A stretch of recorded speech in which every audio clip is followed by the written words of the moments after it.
songs that have been alleged to inspire murders. Some of these movies and songs have even been played in court cases. But there is one movie that truly stands above them all. One that not only inspired many murderers, but the two of the murderers that it did inspire ended up inspiring dozens of other murderers. That movie is director Oliver Stone's Natural Born Killers. The film tells the story of Mickey and Mallory, played by Juliette Lewis and Woody Harrelson, two victims of traumatic childhoods who became lovers and mass murderers who are glorified by the media after killing 52 people. But why was this particular movie the match that lit an inferno that inspired an onslaught of copycat killers? What made this movie stand out above all others? Natural Born Killers was so controversial at the time of its release in 1994 that it was banned in several countries including South Africa, Ireland, Finland, Iran, and even the UK for a short time. The studio that bought it, Warner Brothers, was hesitant to release it. The original writer, Quentin Tarantino, even walked away from it and has never even seen the entire film. But why? Why would a movie be so outrageous that people either loved it, hated it, or saw it as a beautiful inspiration to justify mass murder? To understand this, we must first understand who inspired this story of a couple named Mickey and Mallory who go on this cross-country killing spree. We have to go back to who this movie is based on. Charles Raymond Starkweather was an American spree killer who murdered 11 people in Nebraska and Wyoming between November 1957 and January 1958, when he was just 19 years old.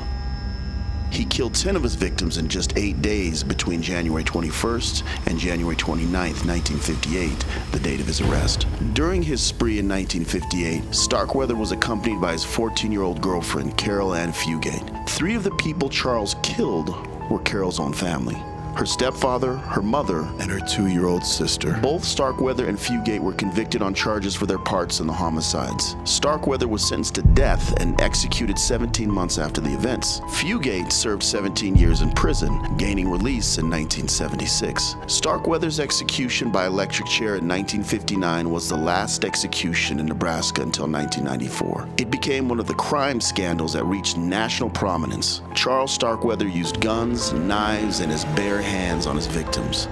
Most of their victims were strangers offering to help them. Carol Ann denied involvement, although Charles adamantly insisted she was a willing participant. He had no remorse and no last words. But in a final letter to his parents, he wrote, "I'm not sorry for what I did, because me and Carol have more fun." Starkweather was from an abusive home and killed Fugate's parents when they wouldn't allow him to see her. Their murder spree inspired many movies, including Badlands, California,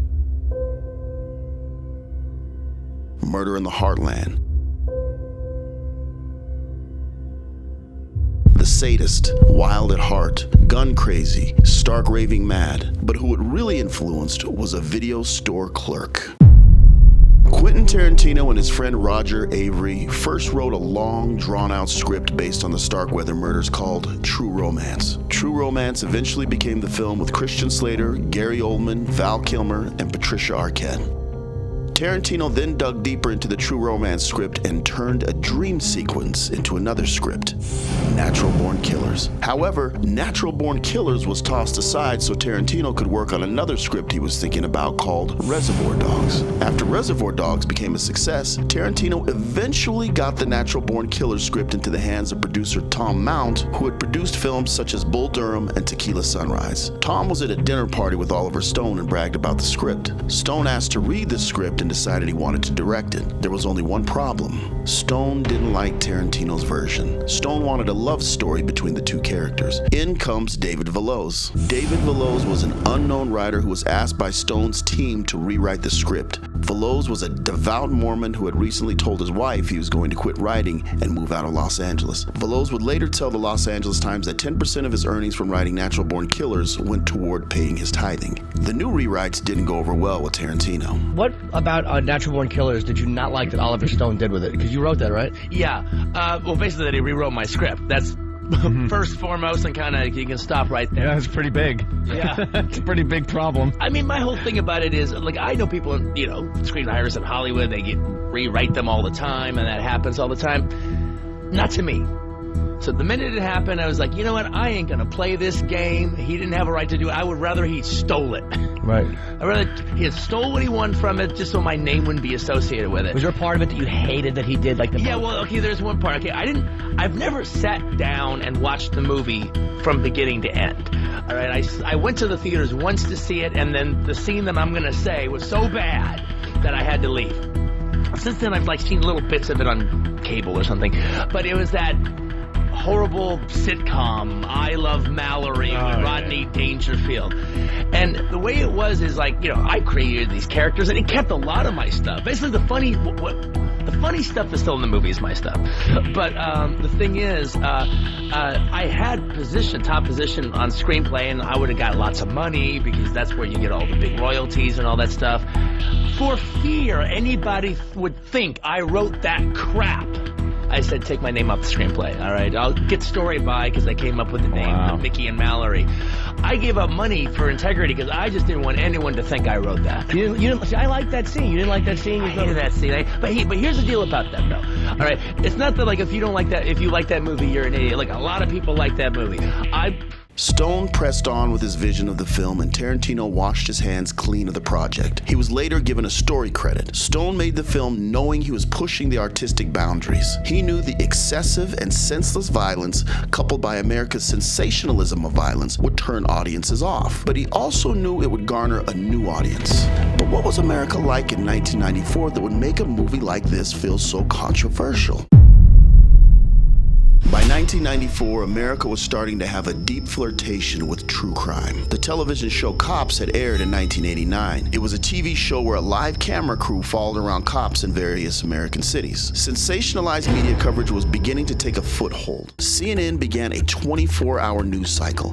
Intense national media stories such as Nancy Kerrigan and Tonya Harding, Lyle and Eric Menendez, Jeffrey Dahmer, Pamela Smart, Joey Buttafuoco, and the granddaddy of all cases, O.J. Simpson. No other true crime story prior to this was given more media coverage.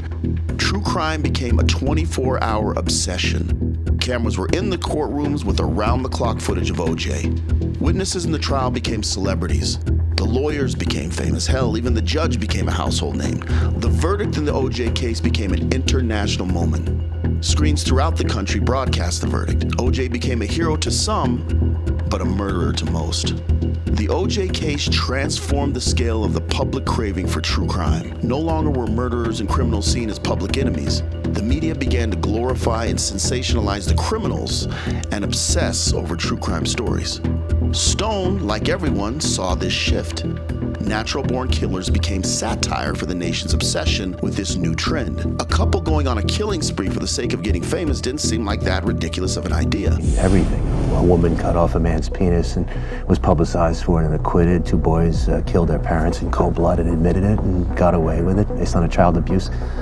OJ, we have a figure skater that beat up another figure skater and made, national ratings. And I mean, everything seemed to come out into a public display of the private. Everything private was suddenly aired into a soap opera fashion that was fascinating and changed the nature of watching and listening and, in fact, culture of surveillance. I mean, culture of gossip. And I think that is what our film was dealing with. And it just, what we shot became real as we were shooting it. It began as satire and became yes, what? Yes. And became, I guess, more real, less surreal. And to be honest, I think the Mickey Mallory story, which we described, could happen any day now. It could happen, and it would happen. These kids would be all over the newspapers, People magazine, they'd be the heroes for a couple of weeks, and I think that they would vanish. I think people would get bored with them, like the way they get bored with any story, and they'd move on to the next case, as is done in the film, as shown in the film. But America in 1994 was struggling with its conscience. Americans couldn't grapple with their newfound deep hunger for true crime stories and their outward desire to seem moral and uninterested in the macabre. But the numbers didn't lie. Americans wanted the macabre and were willing to line up for it. Natural Born Killers became the embarrassment that this was what our society had come to. A movie that glorifies killing for fame. Stone's message was clear that the film was satire and a message about how ghoulish we as a nation had become. But certainly there were other violent movies before this, right? There had to be movies made about senseless killing before NBK. Of course, there were violent movies prior to 1994. Movies such as Halloween, Friday the 13th, The Nightmare on Elm Street, Rambo, Scarface, Commando, Red Dawn, Jaws, the list goes on and on. But the difference between those movies and Natural Born Killers was that prior to this movie, there was mostly a clear good guy and a clear bad guy when it came to murder. If the murders were senseless in films at the time, it was because the protagonist was a deranged criminal, psychotic, or depraved. In Natural Born Killers, the characters wanted fame to be the goal of the killing and saw themselves as elevated above others. The murders had no real consequences, and the killers ultimately ended up being free and happy after murdering 52 people. This was an oddity in the film that even Stone seemed slightly embarrassed to address. What baffles me in having seen the film and agreeing that it's controversial and it will polarize people is, in a sense, you come away from that saying that there is a redeeming value and these kids now love each other and therefore they're not going to kill again, and somehow there is redemption in that point for these people. All right, let's take another one. Well, the film caused a public outcry.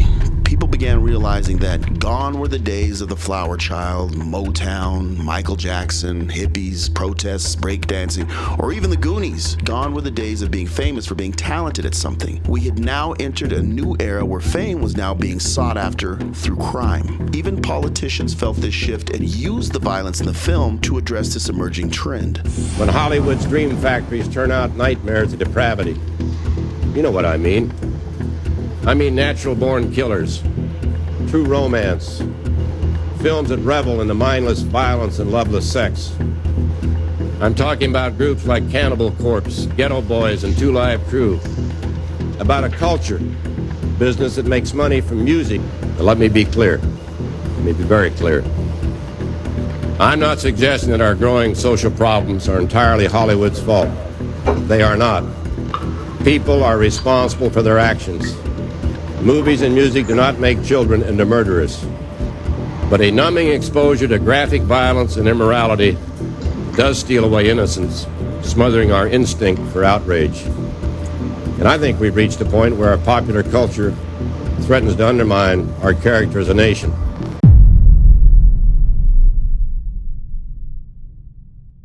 Were movies, books, and films said to have caused violence prior to 1994? Yes. Stephen King had removed his own book Rage under his pseudonym Richard Bachman after a series of school shooters were found with the book. Not in print because it was a novel about a kid who goes to school one day and shoots his algebra teacher and holds his class hostage with a gun. And he's got this whole backstory about his abusive father and a lot of teenage angst and a lot of problems. And when I wrote it, I started it when I was in high school and I finished it when I was in college.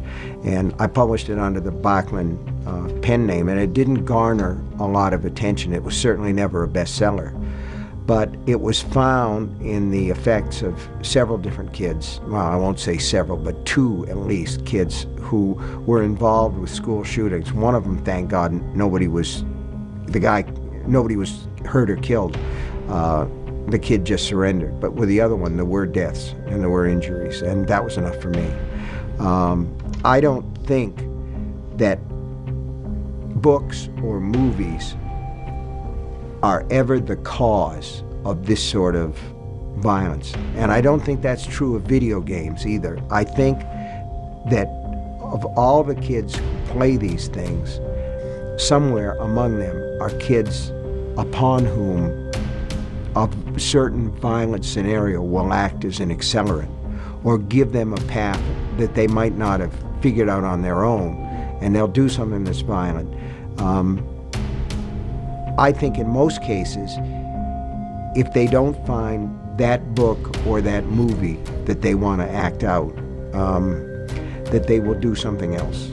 For instance, James Holmes went into a showing of the Batman movie, a midnight showing, and he was dressed as the Joker.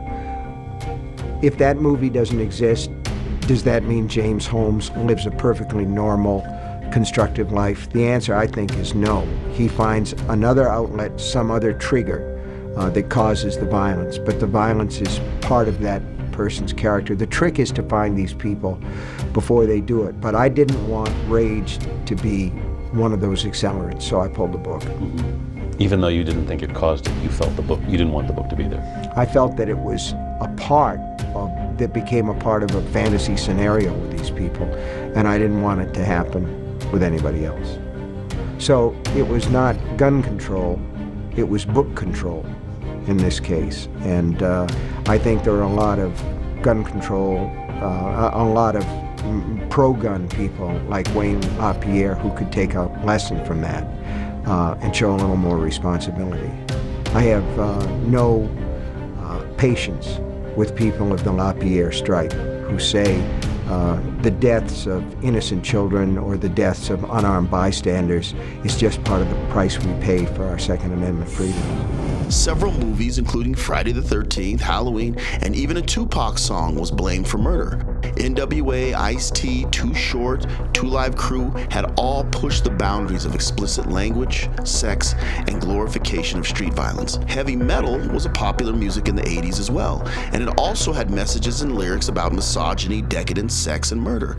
But the line between cause and effect was always blurry. Many cases where music and movies were blamed were tossed out of court. The Natural Born Killers filmmakers would soon find themselves being sued for very similar reasons. Now, before we get into the copycat crimes and the biggest one that changed everything, there are dozens of murders where this film was mentioned. But I'm only going to discuss the murders that seem to be solely inspired by this film. Several months after the film's release, a couple from Oklahoma, 19-year-old Sarah Edmondson and her 18-year-old boyfriend Benjamin Darris, dropped acid and watched the movie. They allegedly left Muskogee to attend a Grateful Dead concert in Memphis, Tennessee. On March 7th, they arrived in Hernando, Mississippi. Darris heartlessly shot Savage 2 times and left him for dead.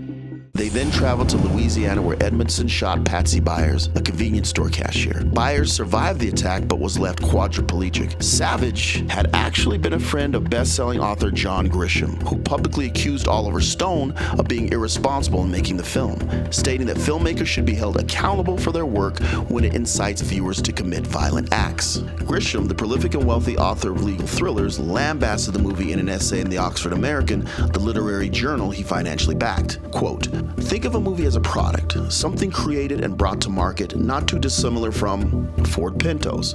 Grisham wrote, quote, "If something goes horribly wrong with the product, whether by design or defect, and injury ensues, its makers are held responsible."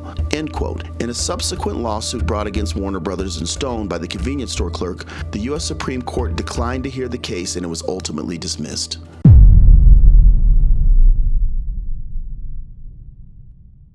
In October 1994, 17-year-old Nathan Martinez from Bluffdale, Utah, shot and killed his stepmother and 10-year-old half-sister while they slept. He was apprehended 3 days later in O'Neill, Nebraska, following a nationwide manhunt. Martinez was allegedly obsessed with the film and claims to have seen it at least 10 times in the week prior to the murders. Martinez was released on parole in May of 2018. On March 5, 1995, in Sonoa, Georgia, 15-year-old Jason Lewis shot and killed his parents after allegedly deciding he wanted to emulate Mickey and Mallory. Lewis was on the telephone talking to a friend, and he was discussing how he wanted to kill his mother and father and leave for the road when he suddenly announced, quote, "I'm going to do it," end quote. Coweta County authorities say Jason Lewis shot his parents. What they don't know is why. We heard the sirens and saw the police cars swarming all over the place. And Candy Rotman lives near the mobile home where Lillian Ann and James Donald Lewis lived with son Jason. The sheriff says between 9 and 10 Sunday evening, Jason shot his parents with his father's shotgun while they were watching television. That this had been thought out. Sheriff Mike Yeager says personal notes revealed Jason allegedly thought of doing harm to his parents, but there's no apparent motive. According to family members that, they had some problems, I guess some problems that you have going along with a 15-year-old child. But nothing, major that would warrant something like that. just a spat about a curfew. After the shooting, the sheriff says Lewis drove off in the family car to a friend's house. The shot didn't kill her, and as she screamed, he fired again, hitting his father, who was lying on a nearby couch. A third shot to his mother's face killed her, and a fourth shot into his father's forehead killed him. According to Lewis's friend, Lewis then calmly returned to the phone and announced, "I did it. It's done." It was subsequently discovered that Lewis was one of 4 young boys who planned to kill their parents and embark on a cross-country killing spree similar to that seen in the film. All 4 boys were arrested. The next school shooting, however, would take the world by surprise and change mass shootings forever.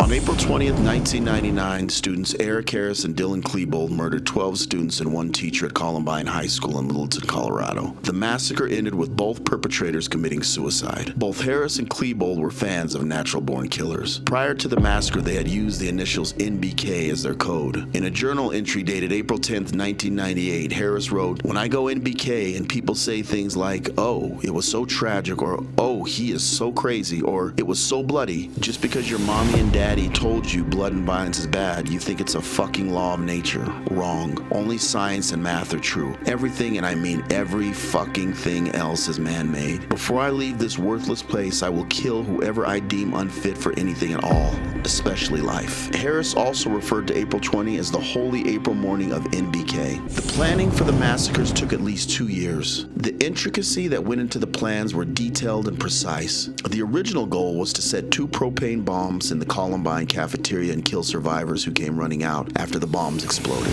Eric Harris wore a very similar outfit to Mickey from Natural Born Killers. Bullying had been blamed for the attacks. However, when you look closer at the evidence, fame seemed to be a primary motivator. Both boys knew their personal effects would be poured over. They discussed who would direct a movie about them when they died. They discussed their feelings of superiority over others. Eric and Dylan were never physically assaulted by anyone. There were never any reports of anything other than some name-calling, which both Eric and Dylan had engaged in with others as well. None of the Columbine victims were the bullies they claimed picked on them. Evan Todd was one of the jocks they claimed was a part of the bullying crowd, yet they taunted him and never shot him. Kyle Velasquez, murdered by Dylan Klebold in the library, was mentally challenged and didn't even know what was going on. Dylan coldly executed him. Almost all their victims were more likely to be bullied than to be bullies. There have been mixed reports about whether any bullying even took place at all.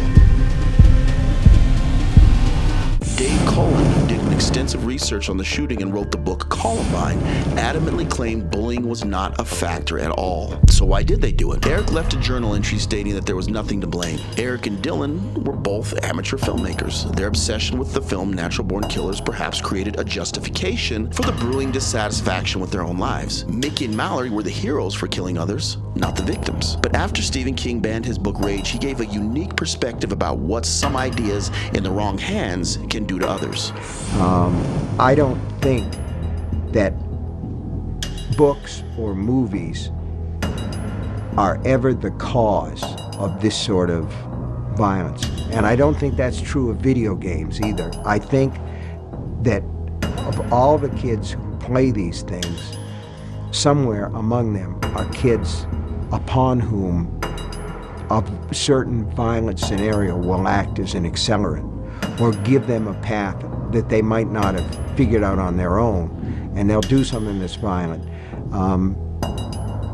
I think in most cases, if they don't find that book or that movie that they want to act out, that they will do something else. The victims of Columbine, the victims' families, and ultimately Eric and Dylan's families were the ones who suffered the most. But the most bizarre twist of the story was that after this shooting, the school shooters and mass shooters were rarely inspired by movies to commit murders. Rather, they were inspired by this shooting. Today's Closer Look, the legacy of Columbine. Ever since that mayhem 15 years ago, we've seen more and more of these mass shootings, many by troubled young men inspired by the Columbine killers. In this brand new ABC News investigation, Pierre Thomas and his team dig into what drives these boys to unlock the mystery of why they snap and what can be done to stop them. Columbine High School, April 20th, 1999. Its deadly legacy still echoes today. Active shooter, Sparks Middle School. They have at least 2 down. October 21st, 2013. A Nevada boy, only 12, shoots and kills a teacher, wounds 2 students, then takes his own life. Police find pictures of the Columbine killers on the boy's cell phone. April 9th, 2014, Franklin Regional High School near Pittsburgh. Chaos as a 16-year-old boy goes on a stabbing rampage, injuring 22. May 1st, police say they stopped a Minnesota boy, 17, from bombing and gunning down his classmates. Here he is testing his homemade explosives. All these cases share one common trait. All the suspects were inspired by or somehow tied to the Columbine tragedy, when Eric Harris and Dylan Klebold hunted down and killed 12 students and a teacher in cold blood.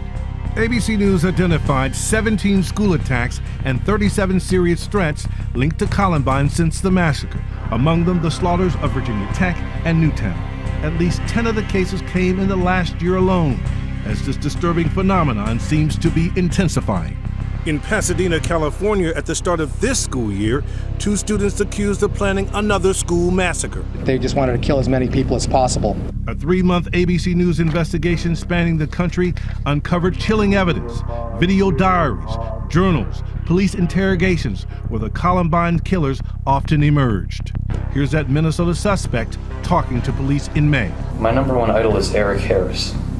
I think I just see myself in him. This 16-year-old Tampa student was also allegedly planning a murderous nightmare. I'm the Freedom High School shooter in Tampa, Florida. Well, I will be. Columbine, Virginia Tech, none of them will beat me. I'll kill them all. I can't wait to die, dude. Perhaps no case demonstrates the Columbine obsession more than the 2006 shooting spree of this sadistic North Carolina killer. He convinced a family member to drive him to Columbine. Columbine High School, right there. And you see over there? That's the library. That's where everything took place, right there. He bought the same guns. This, my friends, is what Eric Harris used in the Columbine massacre. He even dressed like them. Operation Columbine is underway. Tragically, it was more than just play acting. The suspect shot and killed his father, then opened fire at his high school, wounding 2 students. Remember Columbine! He was arrested in this t-shirt. Some of the killers and Columbine worshipers are mentally ill. Some want attention. Others feel slighted and have specific grievances that spiral out of control. They're looking for things that align with whatever their perceived grievances. They have taken an unusual fascination in Columbine and other large-scale horrific attacks. The modern era of active shooter events really began with Columbine. The copycat phenomenon is real. They're looking to those attacks for inspiration, and sometimes it even turns into sort of a hero worship. These troubled young men and women dream of unspeakable carnage. Those who've actually attacked, wounded and killed scores of innocents who should never be forgotten. In the cases we studied, 66 killed, 59 wounded. How can this dangerous phenomenon be stopped or at least slowed? We sought answers from Dylan Cossey, now 21, but who at 14 was arrested for allegedly discussing a plan to attack his high school outside of Philadelphia. Cossey told me there was no specific plot and that he does not believe he would have carried out an attack, but he admits to fantasizing about acts of violence against peers who had been taunting him. What really drew me in to that dark path that I was on was that sense of hopelessness. And you start to associate with people who may discuss those kind of violent acts because they're the only people that at the time you feel that understand you. He began researching Columbine. And when I heard that these kids were bullied and that's why they did what they did, that's when the thought goes, I was bullied too. After being arrested, Cossey received years of court-ordered therapy. What would Dylan of today tell the Dylan of 7 years ago? I would probably tell that you're stronger than you think you are. You're not alone. There is more support out there for you than you could even think possible. That you can move forward beyond anything that you're going through and move ahead with your life to a better place than you thought you could. And Pierre joins us now. A remarkable report right there. This phenomenon is so real. The big question, what can be done to stop it? Well, one of the things law enforcement is looking at is trying to get mentally ill people more support. Also, to do something about bullying and to identify children who are struggling, who have these dark thoughts.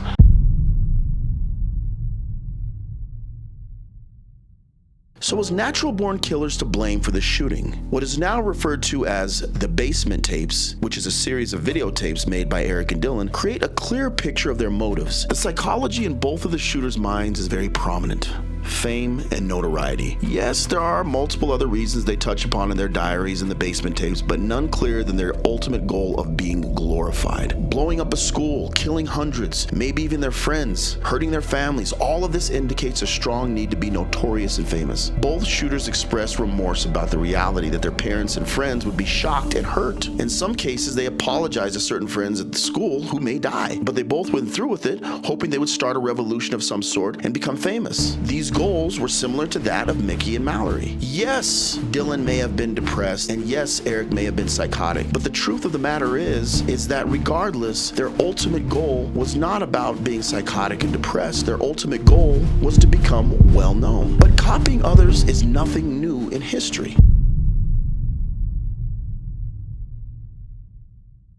One of the earliest known associations between the media and suicide arose from Goethe's novel The Sorrows of Young Werther. Soon after its publication in 1774, young men began to mimic the main character by dressing in yellow pants and blue jackets. In the novel, Werther shoots himself with a pistol after he is rejected by the woman he loves. And shortly after its publication, there were reports of young men using the same method to kill themselves in acts of hopelessness. This resulted in the book being banned in several places. Hence, the term Werther effect is used in technical literature to designate copycat suicides. The term was coined by researcher David Phillips in 1974. The media affecting crime is not new. Have you ever wondered why local news stations will rarely, if ever, discuss suicide? Unless it's a murder-suicide?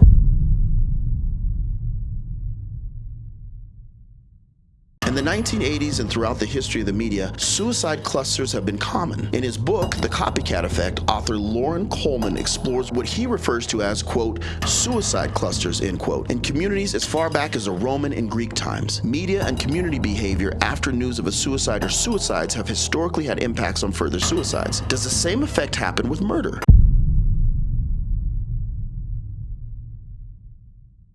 Absolutely. As explained earlier, the Columbine killings had a massive impact on more killings. But killers inspiring killers isn't anything new. As a matter of fact, it's been going on for a long time. On August 1st, 1966, Charles Whitman climbed to the top of a tower at UT Austin and killed 15 people and wounded 31. It was later found that he had a pecan-sized brain tumor. This event inspired Mark Essex in 1972, James Huberty in 1984, and then George Hennard in 1991, who was also inspired by James Huberty.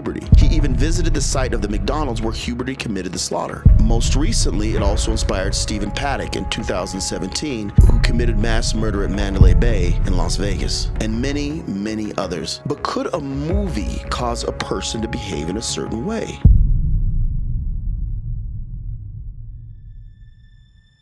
In 1973, following the release of the film The Exorcist, 6 people were admitted to a Chicago hospital right after watching the movie. Psychiatrist James Bazzuto examined 4 of them and concluded they were suffering from cinematic neurosis, a term he coined. Basically, this was a neurosis caused by watching a movie. Symptoms of this condition include anxiety, helplessness, sleeplessness, and repetitive post-traumatic dreams. The 1975 release of Jaws also caused an outbreak of cinematic neurosis. Here's a description of a case from a December 1975 Night Newswire article. 3 months ago, a 17-year-old girl from a small town in western Kansas was admitted to Wichita's Wesley Medical Center with a strange malady. Her neck was stiff, her hands trembled, and she was periodically seized by fits of terror. She would jerk her arms spasmodically and scream, "Sharks! Sharks!" During these attacks, which always occurred at night, she appeared to be unaware of the world around her, and she didn't respond when people spoke to her. Over the next 3 days, while doctors ruled out the possibility that she had meningitis or some other neurological problem, she had 5 of these attacks. In between these episodes of terror, she talked with neurologist Arnold Barnett about her problem. It seems that 3 days before admission, she had seen the movie Jaws. It was movie history's biggest moneymaker, which chronicles the bloody activities of a shark that terrorizes swimmers off the shores of Long Island. Later that evening, after discussing discussing the film with her friends, she became frightened and upset. She had her first attack the next day. Barnett treated the girl with sedatives and reassuring conversation. He emphasized the unlikelihood of a shark attack in western Kansas.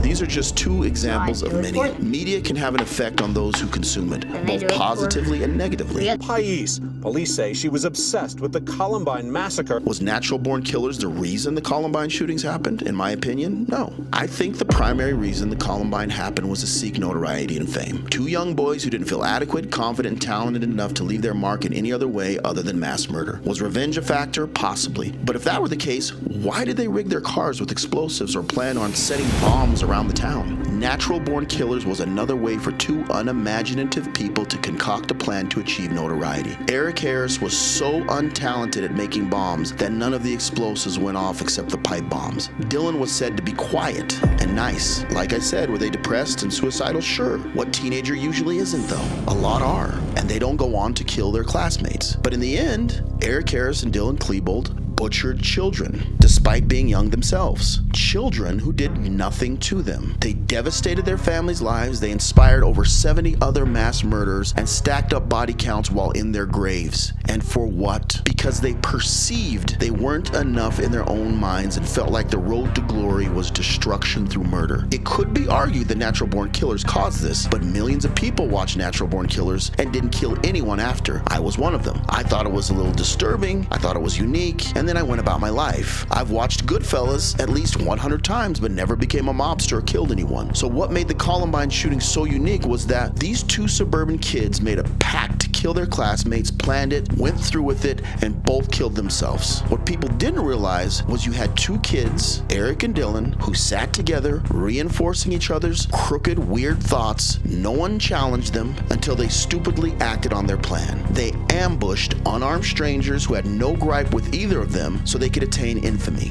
That is the ultimate act of cowardice and not bravery. Becoming famous by killing children and destroying your family and theirs is the definition of being weak. A hero is being intelligent enough to realize that people around you are equally struggling in their own way, and if not now, definitely at some point in their life. Finding ways to help those around you feel less than is far more heroic. Ambushing defenseless strangers makes you pathetic.